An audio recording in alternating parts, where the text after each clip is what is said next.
Once all the immigrants are gone, right, and everyone's out of this country, and then it's all up to you to do something with your life, who are you going to blame when you still not making it? When you're still not doing nothing with your life? When you still broke and the cost of groceries and living is still skyrocketing? Who are you going to blame? Because it won't be the immigrant. The Trump administration is thinking about suspending habeas corpus. Let's take a look. Well, the Constitution is clear, and that, of course, is the supreme law of the land, that the privilege of the writ of habeas corpus can be suspended in a time of invasion. So that's an option we're actively looking at.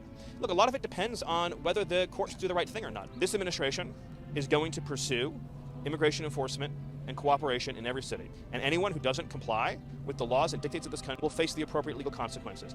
But I would also say that when it comes to immigration enforcement, now that we have achieved the mission of sealing the border, you're going to see more and more resources and priorities put into the mass deportation program.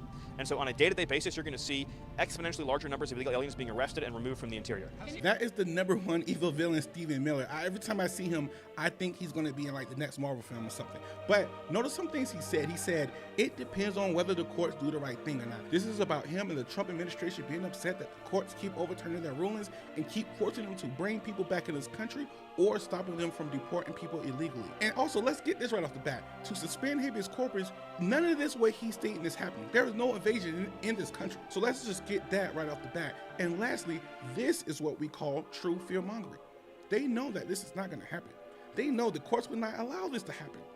This is what he knows MAGA likes to hear, because they know that deep down inside, it's always about race. It's all about them blaming illegal immigrants of why they're not successful in life. So I say this to you, MAGA. Once all the immigrants are gone, right, and everyone's out of this country, and then it's all up to you to do something with your life, who are you going to blame when you still not making it? When you're still not doing nothing with your life? When you still broke and the cost of groceries and living is still skyrocketing? Who are you going to blame? Because it won't be the immigrants. This is true fear-mongering at its finest.